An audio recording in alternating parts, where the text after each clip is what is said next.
There are over 12,000 nuclear warheads in the world. Hundreds of them are on hair trigger alert, ready to launch in under 15 minutes. For decades, we've lived with the nightmare of what would happen if they were used. We picture mushroom clouds over our great cities, New York, London, Moscow. But what if I told you that entire model of nuclear war is obsolete? What if the first shot of World War III isn't aimed at a city at all? What if it's designed not to kill millions, but to make an entire superpower deaf, dumb, and blind in a single instant? The real opening act of the next global conflict won't be a fireball. It will be a silent flash in the sky, over a place most people have never heard of. Today, we will deconstruct the strategy of modern nuclear warfare and reveal, based on declassified history and strategic logic, the precise location where the first shot of World War III will most likely be fired. The world has come to the brink of annihilation more times than we'd like to admit. In 1983, a Soviet satellite registered 5 incoming American missiles. The protocol was clear: immediate, full-scale nuclear retaliation. But the officer on duty, Stanislav Petrov, had a gut feeling it was a false alarm. He disobeyed every order and protocol, and single-handedly saved the world. What triggered that false alarm? A NATO exercise called Able Archer 83.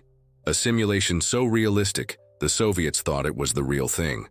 One of the most terrifying close calls in history. And it proves 2 things. First, that our systems are terrifyingly fragile.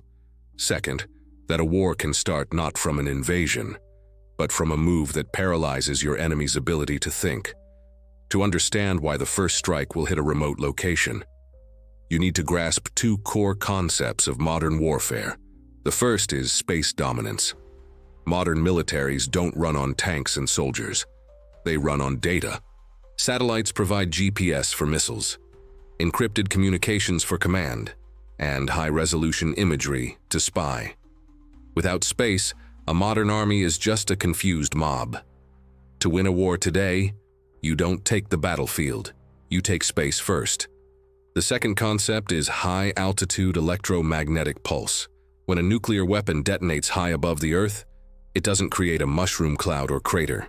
It unleashes gamma rays that strip electrons from air molecules, creating a wave of invisible electrical energy. For electronics not hardened against it, it's like a lightning strike to the brain. A single HEM.P burst could wipe out the power grid across a continent. It is the ultimate blinding weapon. Now imagine a crisis over Taiwan or the South China Sea. Conventional war has broken out. The adversary knows they cannot win a long fight, so they rewrite the rules in the first 10 minutes. Beneath the Arctic ice, a submarine launches a missile. Not a slow ICBM, a hypersonic glider. It travels 5 times the speed of sound. Its path unpredictable. And it's not aimed at Washington or Los Angeles. Its target is Thule Air Base, Greenland, a desolate outpost at the top of the world. Why there? Because Thule is a critical nerve center. It hosts one of the most powerful radar systems on Earth, and more importantly, a vital ground station for America's military satellites. As the weapon approaches, it doesn't descend, it climbs. It detonates 400 kilometers above the Arctic Circle. No sound, no shockwave, just a brilliant, silent flash. A man-made aurora. Military satellites in low orbit are fried. Borealis. The effect is instant. In the Pentagon, screens go black, GPS vanishes, drones fall, communication. The US military has been rendered deaf and blind. At the same time, cyber attacks and missile strikes hit other stations worldwide. The nervous system of American power is severed. In 10 minutes before Washington understands what happened, the invasion of Taiwan is complete. The war was over before it began. The classic argument against nuclear use is MAD. Mutual assured destruction, the idea that any nuclear strike would trigger global annihilation, and no rational leader would ever push the button. But that mindset is outdated. The strategy now is escalation dominance. The goal is to blind your enemy surgically. Nations die, so they face only 2 choices: do nothing and lose, or retaliate by nuking cities and become the monster that ends the world. It's a terrifying checkmate. The HEM.P strike breaks the logic of MAD. and history proves Thule has always been ground zero. On January 21, 1968, a US B-52 bomber crashed near the base. It was carrying 4 hydrogen bombs. The impact scattered plutonium across the ice. It wasn't a drill. It was a real broken arrow incident.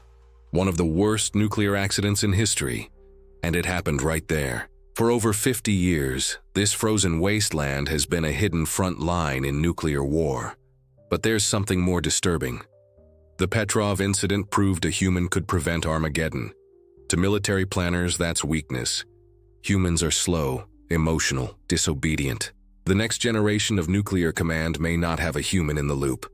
It may be run by artificial intelligence, an AI connected to early warning systems, detecting a blinding strike, calculating implications, and launching retaliation in seconds. Long before a president could even be briefed. Officially, this is denied. But the race for AI supremacy is real, and it raises a chilling question. Will the decision to end human civilization be made by leaders, or by an algorithm that calculates it as the logical move? In the end, the next World War won't begin with city fireballs. It will begin with a silent, invisible flash. A strike at the nervous system of power. Over before anyone knows they're in a fight. Thule is not just a base.